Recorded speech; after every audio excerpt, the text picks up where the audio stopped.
Hey guys, how's it going? In this video, we're going to go over the logistics and basics of our budget for when we went to Florida.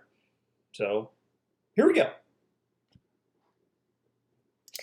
Okay, so one of the things that we did, we wanted to be very mindful of our budget. We're actually doing the baby steps with baby steps like Dave Ramsey has, and Baby steps. yes, Dave Ramsey baby steps.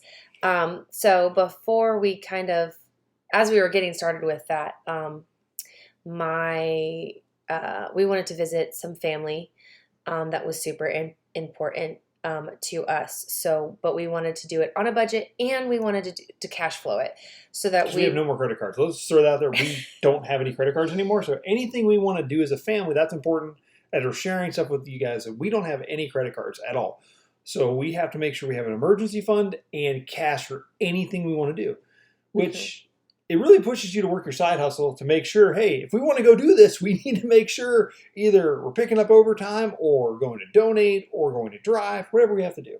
or selling things Or sell, as Uncle Dave says. Yes. So one of the things that we did was when we got our taxes, we went ahead and paid for the Airbnb. We decided not to stay with family so that it was actually on like a vacation instead of just, visiting family. And sometimes, Well, and for Sarah, that was our other main reason. So Sarah had a yes, safe place because sometimes when you stay with family, when you have a child with special needs, they don't have that place that they can feel I'm getting away and I can feel safe. Where we're realizing with Sarah more and more that we need to have, even when staying with family, we have to make sure we have an area that Sarah can go away, be by herself, and not be bothered by anybody. yeah, and To then give sometimes for her to decompress. and having the resources, whether it's her oils or her stuffed animal or her headphones or a snack Or or tablet snacks are important. We those forget are that a lot on Sundays. yes. Those are things that we wanted to take in consideration. And since this was the first time going on vacation since her diagnosis, we wanted to make an easier transition. We actually found, this is the first time using an Airbnb, Yeah. which was amazing. I found one that was actually a new renovation. They were still renovating the area, so we didn't have access to the pool, but that was okay for us because we were at the beach. They weren't renovating; they were building. Let me clarify. There was no renovation; they were building. Like we saw the pool where they wanted the pool, and it's like, hey, look, there's the outline for the pool. They even had the cement. There was just dirt in the center. It's like, hey, there's no pool here. I guess we're not going swimming. But I thought we were at the beach and we're spending time with family. We were there for the beach. Getting a 20% discount was super well amazing. Worth there not being a pool. Yeah. Worth there not being a pool. And it symbolizes about the same, like 3 bedrooms, 2 bath. It was really close to what we have. Yeah. So, so the Airbnb, we stayed for about 4 days, cost about $607, so $608 for about 4 nights, and that included the cleaning fee and the service fee and the taxes. So for us, that was like a really big deal because when I looked for hotels, we're looking at anywhere between $800 to $1,000. And the reason we also want the Airbnb was there's many reasons, but we wanted to not go out to eat as much because if you're following Dave Ramsey, he says you're not going to a restaurant unless you're working there. And I know what he says about vacation, but we had to go visit Reina's grandmother was the main reason we went down there because of some health issues. So that's why we did what we did. So we wanted to make sure we did it smart. So like we got an Airbnb, we can cook breakfast, we can cook lunch, and we can cook dinner if we need to. And we did most of the time, except for that really good Chinese restaurant that we ate twice. Actually, it's so good. Yes. We went out a couple times with my family. Yeah. We went out a couple times. We even went out on a date. And so we had already had that one paid for before we even went down there. So then the rest of the months leading up to that, we tried to put money aside, or we would go driving or sell things or whatever we needed to make sure. So we had about $500 in cash that we took, and then we had some money in the account that we were specifically using. We pulled a little out of my paycheck to make sure that we had a little bit of a buffer because when you're traveling, for me personally, when we're traveling, I like to have the money on our debit cards when we're filling up with gas because if you ever travel, you get into some weird places and the last thing you want to do is try to guess how much money you want. But we had it budgeted out. We knew about roughly how many tanks it was going to take to get there and back. So for us, we make sure we have cash on our debit card mostly because it makes it easier to get gas in Yeah. and out. And leaving that little buffer also too, because an extra stop to grab snacks or an extra meal that we may have not planned for, that we're running low in cash and whatnot.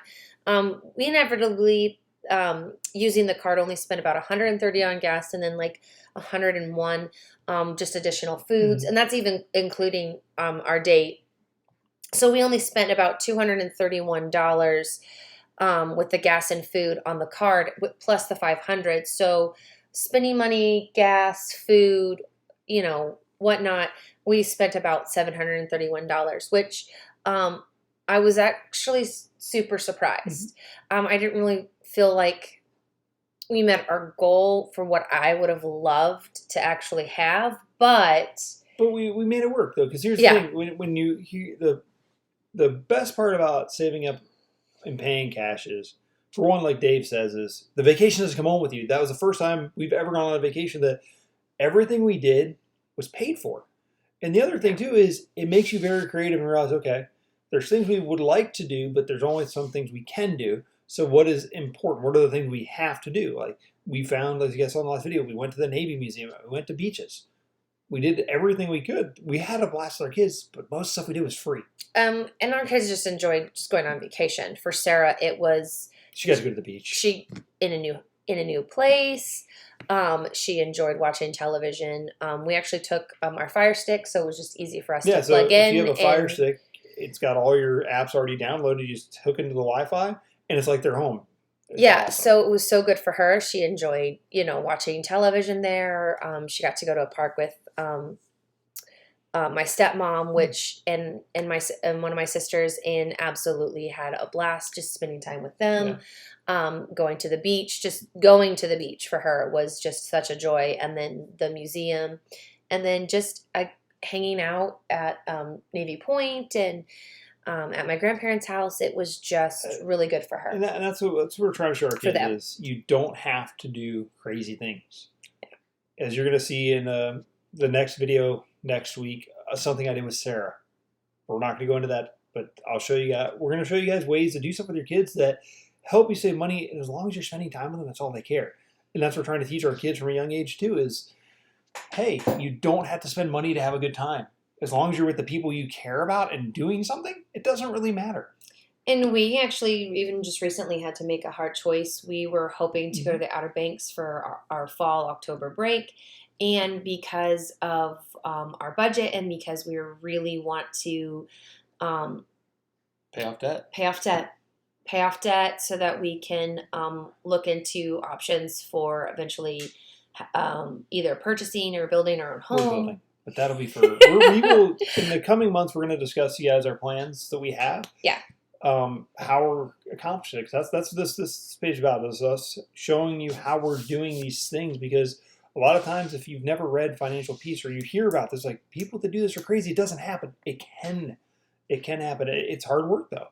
You have to make these small sacrifices now. Well, and we're hoping that, you can go along with the journey on our adventures and see how we make adjustments. So we made the decision for October not to go on October break, but we're looking at maybe doing some smaller things like going to the zoo or going just to the beach for a day, because we can travel about 3 hours there and back, or there for 3 hours and then back for 3 hours, and still be able to go to the beach and still have that joy and that feeling of vacation without spending so much. The heartache of the hit to the wall. Yes. So, and we'll talk about that. We'll share those small day trips and what we did to get there, what we did as far as like savings or how we incorporated it in our budget or whatnot, and then how much we spent, so that you can know that it's not hard. You can do it. Yeah. You can do it. You can still chug away at your budget, and you can still find joy in some small things. Yeah. So. All right. So our grand total was $1,339.43. That's for everything. That was food, gas, the Airbnb, which was a 3-bedroom condo. It was amazing. It was everything. We had a great time.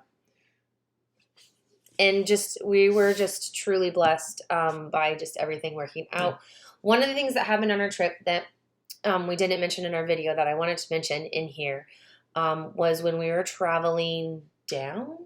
Was it traveling up? Down. We were traveling down.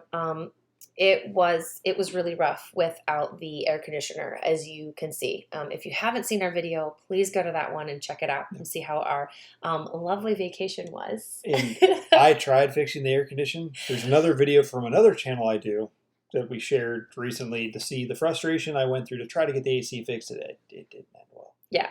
So, but one of the things that we ran into was Sarah was screaming as he's paying for gas and, getting some things that we, go into the restroom before we head out. And to my surprise, there was a police officer. It was in Noonan, Georgia. Yes.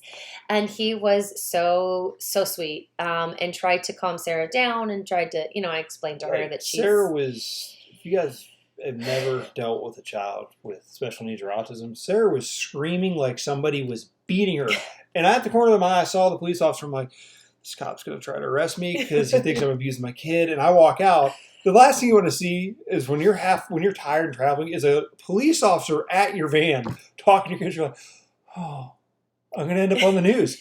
But he was great. He's like, hey, I've got these stuffed animals in here. Do you mind if I get them? I want to just try to help you guys. Like we're here to help. We want to show them. They loved our kids so much. And then he realized Eddie was passed out in the back seat. So he's like, well, I got some badge stickers. Give those to the poor kid when he wakes up. So Noonan, Georgia, your police department is absolutely amazing. And we just want to thank you. And to the officer that just reached out and helped us. Yeah, he was absolutely amazing. With our kids on the way down. It meant the world to them. They still have those stuffed animals in their bed now. Both of them are all the time. So we just are truly grateful for that. So if you have any questions or want to find out more, definitely like our page and comment. Yeah. Ask questions. Put questions below. We'll answer them. Yep. So. All right, guys. Till next time. Bye. Bye.